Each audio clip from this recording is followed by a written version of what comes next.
얼마 전에 미국의 대통령 선거가 아직도 개표가 다 안 끝났다 그렇게 이야기가 전해지고 있지만 어쨌든 선거가 있었습니다. 바이든이 차기 대통령 당선자가 확정되었지요.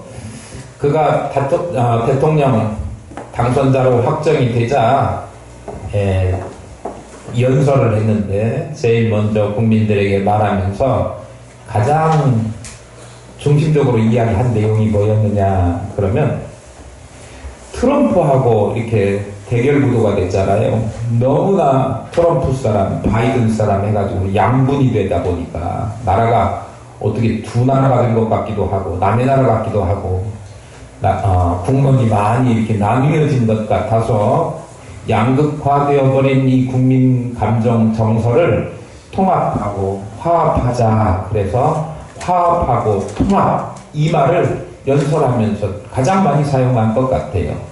오늘 추수감사절 우리 본문을 시편 본문을 우리에게 주셨는데 오늘 추수감사절에 이 시편은 우리에게 무슨 말을 화두로 이야기하느냐 그러면 오늘 본문에서도 감사라고 하는 단어가 많이 등장하고 있지만 시편 전체를 통틀어서 봐도 감사라고 하는 말이 76번 사용될 정도로 감사라고 하는 말을 중요하게 화두로 삼고 있습니다.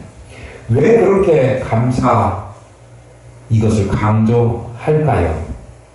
오늘 이 시편은 우리가 하나님을 찬양하고 감사해야 될 분명한 이유들을 여러 가지 제시하고 있는데 그 중에서 우리가 읽은 본문 말씀 24절에서 26절 말씀만 가지고 제가 말씀드리려고 하는 것. 첫 번째는 우리를 건져 주셨기 때문에 감사해야 합니다. 24절입니다.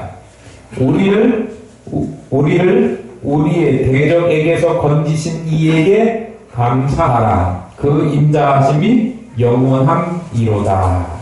그랬습니다. 물에 빠져있는 사람, 지푸라기라도 잡고 싶은 심정인 사람 건져주면 얼마나 생명의 은인이니 감사하겠습니까? 물에 빠진 것이라고 비유할 만한 일이 우리 인생 살다 보면 참 많이 있습니다. 꼭 물에 빠져야만 물에 빠진 것이 아니고 물에 빠져서 곧 죽어가게 생긴 것 같은 그런 상황이 우리 살면서 많이 있는데 그때 손 잡아주고 뭔가 내밀어주고 이렇게 해서 구해주는 사람에게 얼마나 감사하겠어요. 이스라엘 백성들은 자기들이 이제 물에 빠져서 죽는 것 같은 심정조차도 느낄 수 없는 아주 갈 때까지 다가버린 그런 처절한 피폐한 가운데 살고 있었습니다. 이스라엘 백성들이 애굽에서 종살이를 하루 이틀 한 것도 아니고 430년이나 종살이를 했으니 뼛속까지 노예 근성 나는 노예야 라고 하는 생각이 너무도 자연스럽고 자기가 그 물에 빠져서 또는 노예 신세로 살아가고 있는 것에 대해서 별로 의식조차도 느끼지 못하는 그런 상황에 처해 있었습니다. 그런데 하나님은 그들이 뭐 보잘것 있다고 무슨 값어치가 있다고 한낱 노예 신분에 불과한 이스라엘 백성들을 그들을 애굽에서 이끌어내시고 구원하셨습니까? 애굽의 노예이고 종인 그들을 구원하셔서 자유자의 신분으로 바꾸어 주셨습니다. 온갖 우상을 숭배하고 멸망길로 가야 하는데 거기에서 참 하나님 여호와를 만나게 하시고 그가 친히 그 이스라엘 사람들을 친백성으로 삼아주시고 그리고 그들을 구원해 주셨습니다. 하나님께서는 이스라엘 백성들을 구원하시기 위해서 이스라엘의 모든 사람들에게 숱한 재앙을 내리시고 애굽 땅에 거하는 이스라엘 제외한 모든 사람들의 장자들을 첫것을 짐승에 이르기까지 다 죽이기까지 하는 일조차 마다하시지 않으시는 하나님. 우리 죄인된 우리들을 하나님께서 구원하시려고 아끼는 독생자 예수 그리스도까지도 내어주시는 그 은혜를 우리에게 주셨으니 이스라엘과 별반 다르지 않는 우리를 구원하신 건지신 그 은혜를 생각하면 하나님 앞에 감사하지 않을 수 없는 것입니다. 오늘 이 시편 기자는 이것이 너무나 큰 은혜이기 때문에 감사하라 그렇게 말하고 있지만 이스라엘 백성들은 오히려 애굽에 있었던 때가 좀 더 나았던 것 같다. 그때는 생선도 먹었고 의도 먹었고 수박도 먹었고 파도 먹었고 부추도 먹었고 그런 거 다 공짜로 먹었다. 지금 와보니 맨날 내려주는 이 만나 말고는 눈에 보이는 것이 아무것도 없고 만나만 먹으니 입에서 단내가 난다. 그렇게 불평을 했습니다. 물에 빠진 놈 건져줬더니 뭐 뇌물하고요? 보따리군요. 제가 생각이 잘 안 나가고 보따리 내놔라. 그런 거하고 똑같아요.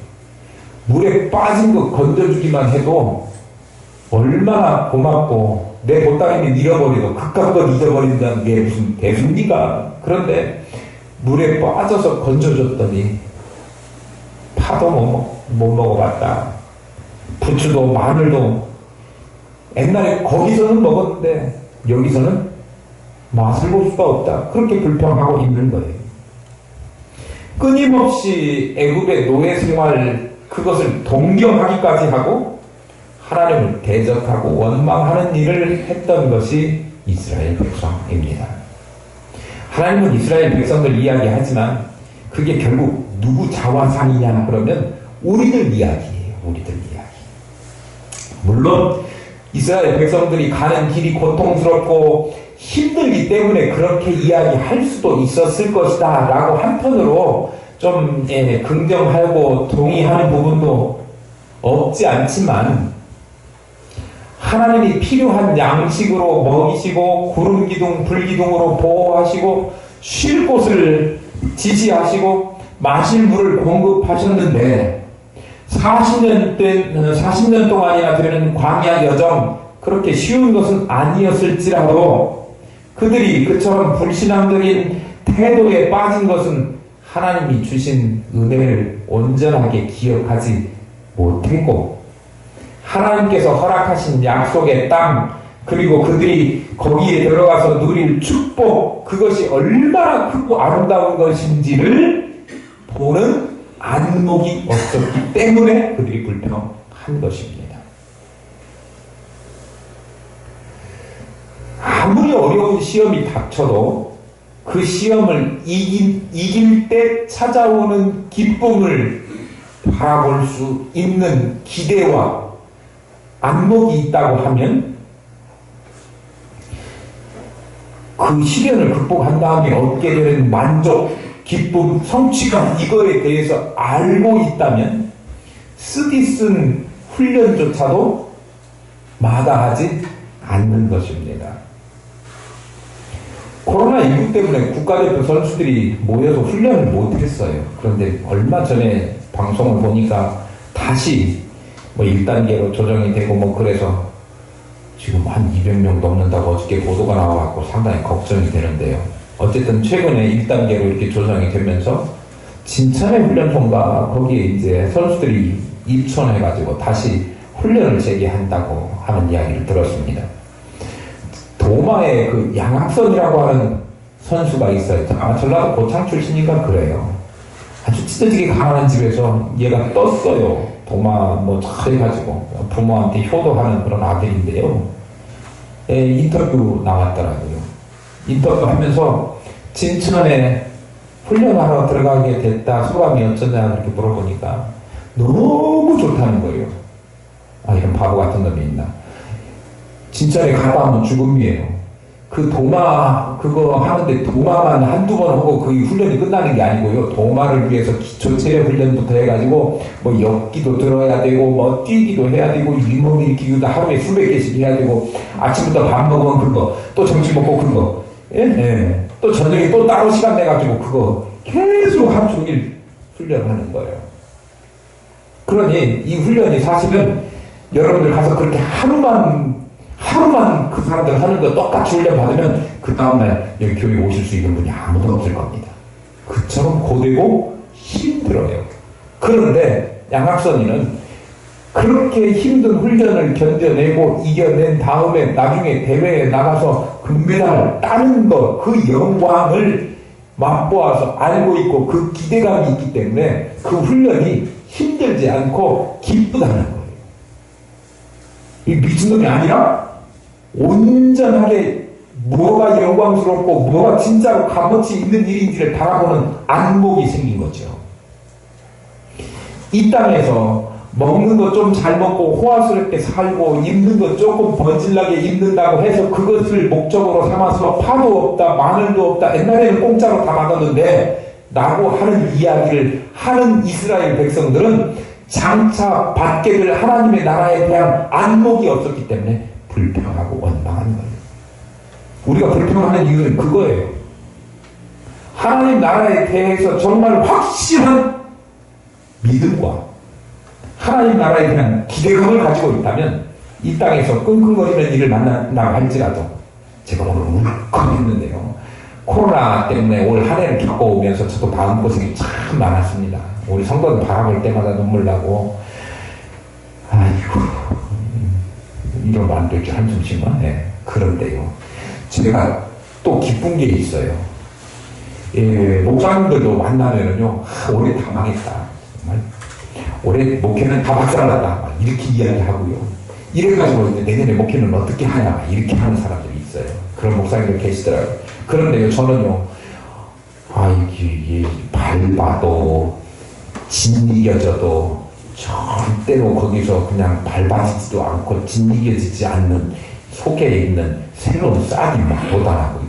지금도요 코로나 이거 와도 곧 이 치료제도 나올 거고 또 다시 우리 하면 옛날보다 더 큰 부흥을 주실 거다. 제가 여러분들한테만 귀뜸을 살짝 드리는데요. 올해 솔직히 앞으로 한 달 얼마 남았잖아요. 근데 미션 41 하려고 처음에 목적 세워가지고 기도하면서 막 전도하고 그랬다가 부흥 사경에도 하려고 그랬다가 못하고 뭐 그런 일이 있었잖아요.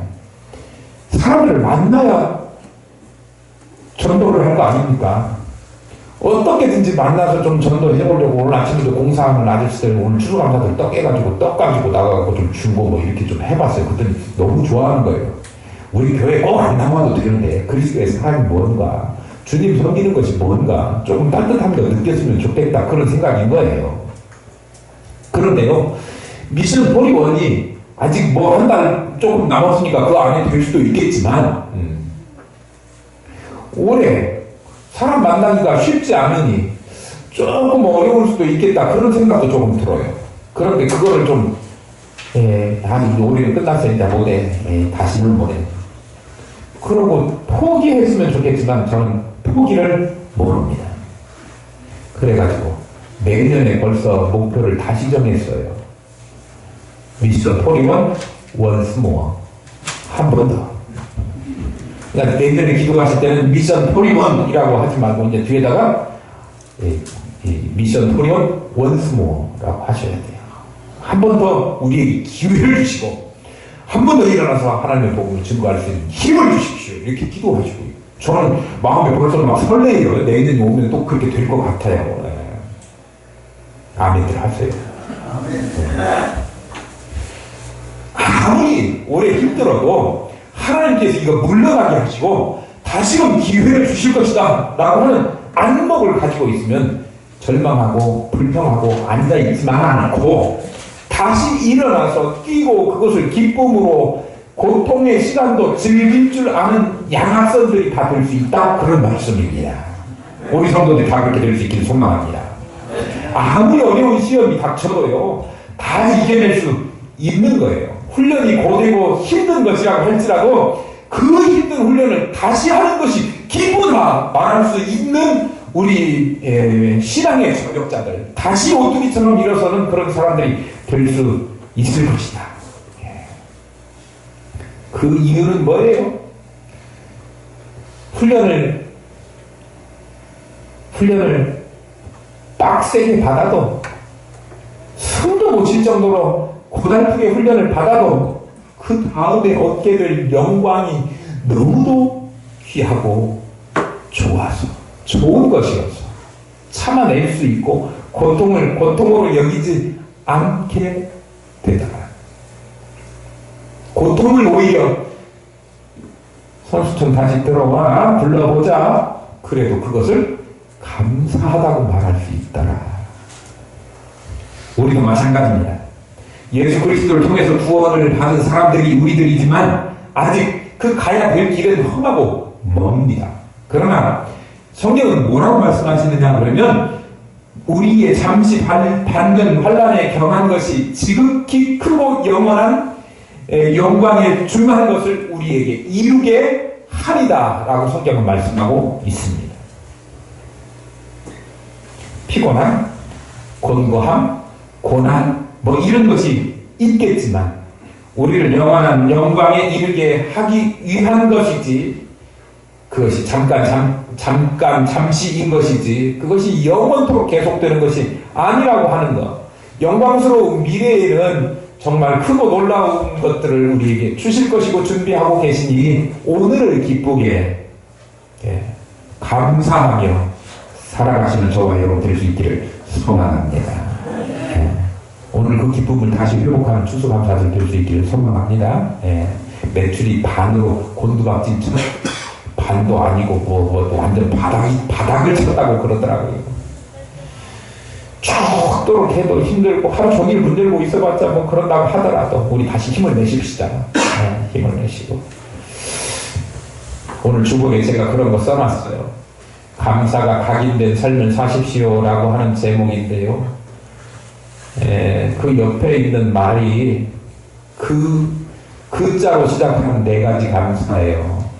그러니까 감사, 그럼에도 감사, 그럴수록 감사, 그것까지 감사할 수 있는 저와 여러분 될 수 있기를 소망합니다.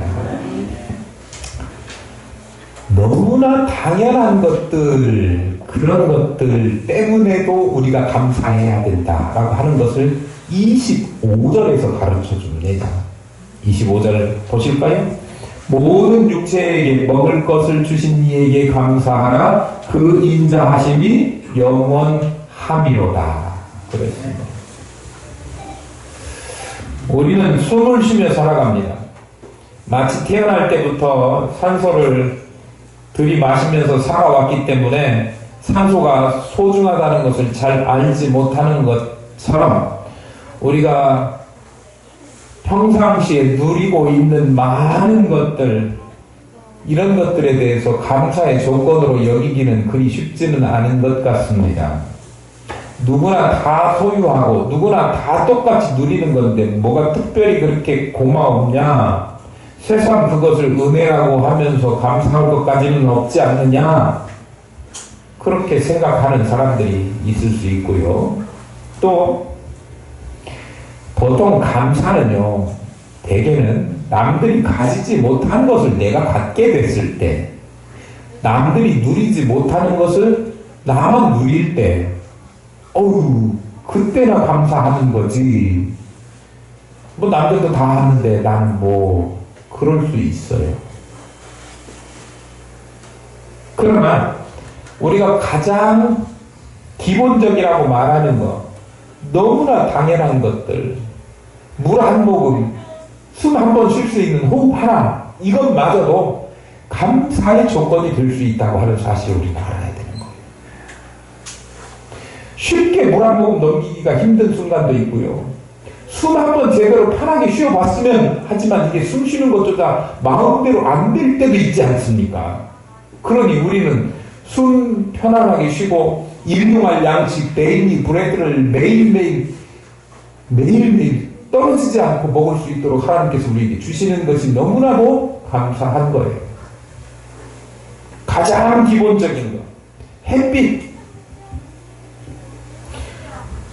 물, 단비를 내려주시고 이 모든 것들이 그냥 우리에게 값없이 주시는 것들입니다. 값없이 주시는 것이 정말 값이 없어서 너무 값으로 매기기에 헐값이어서 그것을 공짜로 주는 것이 아니고요. 그 대가를 우리가 치를 수 없기 때문에 하나님께서 대신 주시는 거라고 하는 사실 여러분 아십니까? 여러분 물값 낼 수 있어요? 물론 생수 사 먹죠. 근데 그거는요, 하나님 앞에 내야 될 생수값을요, 어머님이 봉이 김서다리 같은 생수회사 사장들이 다 갖다 먹는 거예요. 이게 지 거 아니에요. 하나님 것을. 그런데요, 우리가 일상적으로 물 하면 너무도 쉬운 거, 편한 거, 싼 거 이렇게 생각하잖아요. 햇빛. 그런데요, 이 모든 것들을 우리에게 그냥 무료로 공짜로 주셨습니다.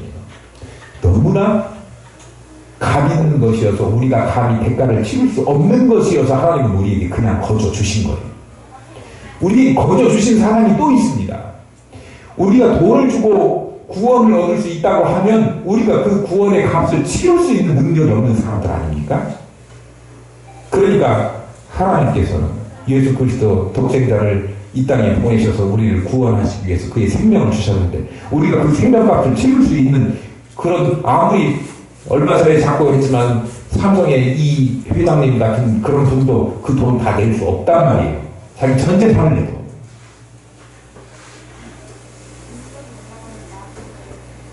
그런 것 우리가 마음껏 누리고 부담 없이 누리고 값없이 누리는 것에 대해서 감사를 잊었다고 하면 이거 무슨 얘기냐 그러면요, 우리가 아무 일 없고 평상시에 누리는 것 이것이 너무 감사한 줄을 알고 살아 그렇게 말씀하시는 거예요. 문제 한번 내볼게요. 사지선다해를 좋아하시니까 4개 중에 하나는 꼭 선택하셔야 됩니다. 아무 일 없고 잘 되는 것이 있어요. 그러니까 아무 일 없는 거하고 잘 되는 거, 또 무슨 일이 있고 잘 안 되는 거, 이것들을 이제 4개로 조합해서 여러분 선택하셔야 되는 거예요. 뭐가 제일 좋은가요? 아무 일 없고 잘 되는 거. 아무 일 없는데 뭐가 좀 잘 안 풀릴 때가 있어요. 그 다음에 아무 일 없는 게 아니라 사고가 났어요. 그런데 사고 처리가 잘 됐어요. 사고 났는데 사고 처리도 잘 안 됐어요. 이런 경우가 있다고 그럽시다. 여러분 뭐가 좋아요? 아무 일 없고 잘 되면 좋겠지요. 그런데 그렇게 되기가 쉽지 않습니다. 아무 일 없는데 안 돼. 이거 아무 일도 없고 아무것도 안 되고 그거는 사람의 존재 의미도 없죠. 네. 사고가 났는데 사고 처리가 잘 됐어. 다행이죠. 사고가 났는데 사고 처리까지 안 됐어. 그러면 뭐예요? 그거는 완전 꽝인 거죠. 엉망진창이 돼버린 거죠. 여러분 뭐 선택하셨습니까? 뭐가 제일 좋다고 생각하십니까? 사고 났는데 그 일 처리가 잘 됐다 하는 것을 보통 사람들은 정말 잘 됐다 그렇게 이야기합니다. 그런데요, 그보다 더 좋은 것은요, 사고가 안 났는데 모든 것을 선하게 이끌어 가시는 하나님의 은혜를 경험하는 것이 훨씬 더 좋은 거예요. 그런데 사람들은요, 단조로운 일상이 계속돼서 어저께 출근했는데 오늘 또 출근해야 되고 내일 또 출근해. 이걸 지겨워해요. 못 견뎌해요. 좀 뭔가 좀 다른 일이 색다른 이벤트가 막 생겼으면 좋겠어요. 그런데 그러기는 쉽지 않아요. 제가 언젠가 추수감사절에 그런 예를 하나 들은 적이 있어요. 어떤 목사님, 부자가 둘 다 목사인데요. 아버지 목사님은 저 좀 멀리에 있는 교회를 섬기러 이제 설교하러 가시는 거고, 아들 목사는 이 옆 동네에 있는 교회를, 그래도 어쨌든 차를 타고 운전을 하고 서로 이렇게 자기 맡은 교회에 가서 설교를 해야 돼요. 그런데 그날 저녁에 이제 주일을 마치고 왔어요.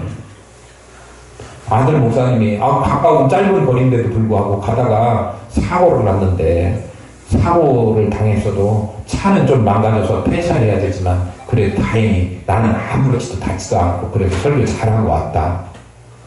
그래서 나는 하나님한테 감사하다. 그런 고백을 아버지한테 했어요. 그래 참 다행이구나. 아버지 목사님이 뭐라고 했냐면, 그래 정말 어려운 가운데도 생명을 두고 왔은 하나님 은혜가 참 크고 감사하다. 그런데 말이다, 내 얘기도 좀 들어봐라. 나는 오늘 갔다 오는데 평상시처럼 아무 일 없이 그냥 잘 가서 설교하고 잘 마치고 왔다. 뭐가 더 감사한 것 같아? 어느 것이 더 감사한 것 같아? 뭐가 더 감사하다고 그 따진다는 조건 자체가 좀 이상하긴 하지만요, 다 감사하죠. 아무 일 없은 것도 감사하고, 무슨 일이 있어서 그걸 그래도 잘 해결하고 생명 건져주신 것도 감사하고 다 감사한데요, 아무 일 없어서 그 무사한 것, 그것은 감사의 조건이 아니다라고 하는 그런 생각이 우리는 어느 순간인가 나도 모르게 그 자리 잡고 있다고 하는 거예요. 그런데요, 일상이 감사한 거예요. 평범한 게 감사한 거예요. 무슨 일이 생기지 않은 것도 감사의 조건이 된다고 하는 거예요. 그러니까 우리가 큰 것만, 무슨 일이 해결된 것만, 뭐 다른 사람보다 내가 더 많이 가진 것만 감사의 조건이 아니라요, 아무것도 아닌 일상, 평범한 일상, 평온한 일상을 우리에게 허락하신 것, 먹을 것 주심에 감사할 줄 아는 소박한 그런 감사고, 하나님 앞에는 우리가 끊임없이 드려져야 될 감사라고 하는 거예요.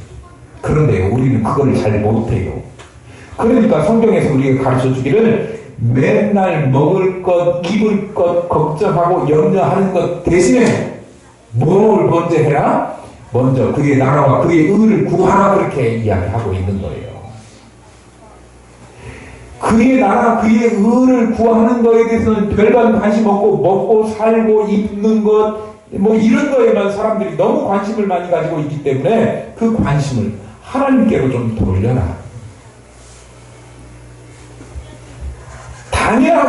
당연하다고 여겨지는 것들조차도 하나님 아니시면 우리가 누릴 수 없고, 당연한 것들 그 속에서도 하나님의 은혜와 은택을 우리가 깨달으면서 살아가야 되는,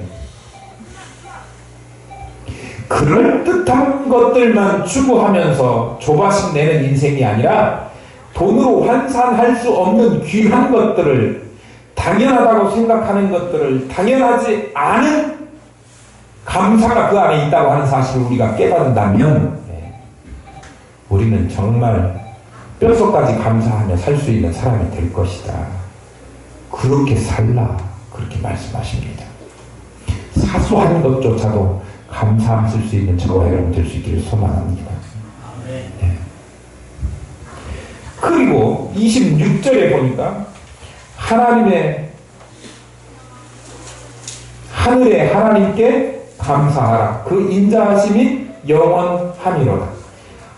하나님께 감사해야 될 이유에 대해서 그 인자하심이 영원함이로다, 그렇게 말씀하고 있는데, 가만 보면, 우리 3절밖에 안 읽었지만 여러분 가만 보면 이게 계속 뒤에 후렴구처럼 반복되는 말이 나오는 것을 쉽게 하실 수 있지요. 왜 그랬을까요? 구약시대의 예배 때 제사장이 앞에 나와 있는 내용을 먼저 읽으면 뒤에 앉아있는 청중들이 그 뒤에 말을 후렴으로 따라 하듯이 같이 반복해서 화답하게 하는 그런 성경이었습니다. 그 마치 우리나라 그거 있잖아요. 그 대보름 때인가 언젠가 그 뭐 한가위 때인가 언제예요? 그거 강강술래? 8월 15일에 추석 때 합니까? 요새는 그거, 예. 강강술래 할 때, 뭐 이렇게 삥 둘러가지고, 이렇게 한복 입고 막 돌아가면서, 강강술래, 뭐 이거 하잖아요. 예. 그 강강술래만 하는 게 아니라 그 앞에 뭔가 한 사람이 뭐라고 해요, 먼저. 그러면 뒤에 있는 사람이 강강술래 강강. 그래요. 제가 그거를 적어왔어요.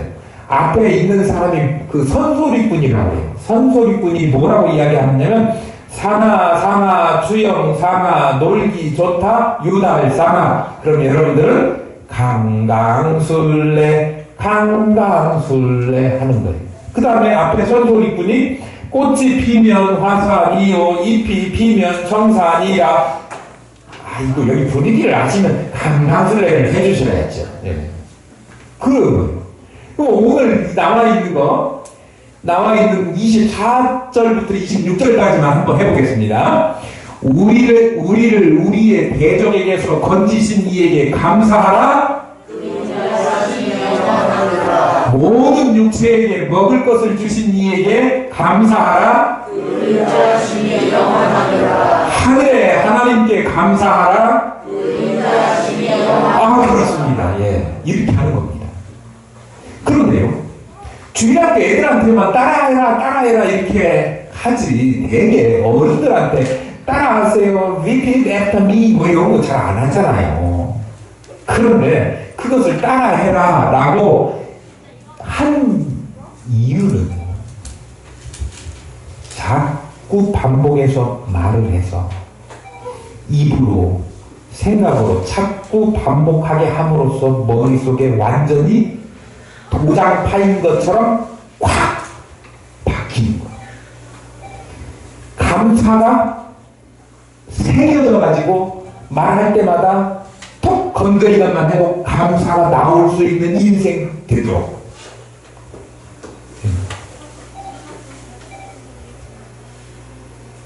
그렇게 하려고 반복적으로 한 것이다 라고 하는 말씀입니다. 하나님께서 선하고 인자하신 분이라고 하는 사실이 우리 머릿속에 각인된다고 하면 그 하나님을 향해서 원망, 불평할 수 없다는 거죠. 한숨 지을 수 없다는 거예요. 부정한 말, 추한 말, 덕스럽지 못한 말, 은혜롭지 못한 말, 그런 거 막 쏟아내는 삶을 사는 게 아니라요, 교회에 있을 때든지 집안에서 있을 때든지 누구에게라도 험한 말 막 하지 않고요, 그리스도의 은혜, 하나님의 인자하심, 그것을 알고 있는 사람이라고 하면 우리 삶 가운데 말도 조심하고 행동도 조심하고 하는 것 하나하나 생각까지도 다 배려하고 감사할 수 있는 그런 삶으로 나타내는 하나님의 은혜 받은 사람이라고 하는 것, 그게 필요하다는 거예요. 그러니까 우리도요, 계속해서 우리 24절에서 26절이지만 1절에서부터 26절까지 계속 감사하라 나와요. 오늘 한번 읽어보십시오.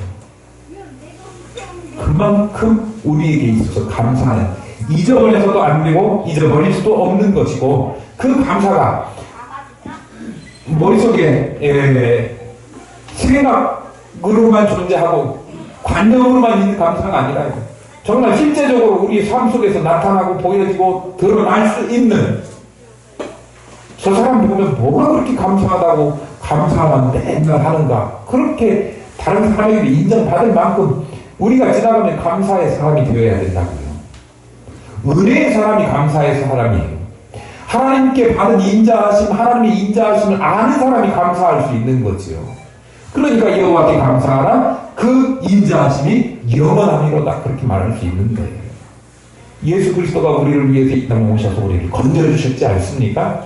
그리고 그 건져주신 은혜 가운데 우리가 풍성하게 누리면서 우리가 무엇이가 때 우리에게 사명 주셔서 그 사명 감당할 수 있도록 우리를 불러주시고 우리에게 힘주시고 우리에게 늘 감사를 말하게 하시는지, 우리가 뭔데 우리를 예수 믿는 사람, 예수님을 대신 보여줄 수 있는 사람으로 우리를 세우셔서 하나님을 증거하는 삶을 살 수 있도록 하나님께서 은혜를 주셨는지, 그게 감사하다면 뼛속까지 우리는 하나님의 은혜를 새기고 감사하는 사람으로서 입으로만 반복되는 후렴구 읊조리듯이 앵무새처럼 할 것이 아니고요, 우리의 삶이 그렇게 삶으로 나타내 보여지는, 그게 진정한 감사라고 하는 거예요. 그 감사의 원천은 뭐예요? 예수 그리스도예요. 예수 그리스도께서 나에게 힘 주시고 생명 주시고 위로 주시고 또 힘 주시고 은혜를 풍성히 주시고 한없는 복을 주시고 영원한 기쁨을 주시고 늘 우리로 하여금 하늘나라 소망 가지고 이 땅의 것보다 저곳에 더 큰 소망을 가지고 그것을 바라볼 수 있는 안목을 주셨으니 우리는 그 주님께 감사하고 늘 찬양하는 저와 여러분 될 수 있기를 축복합니다.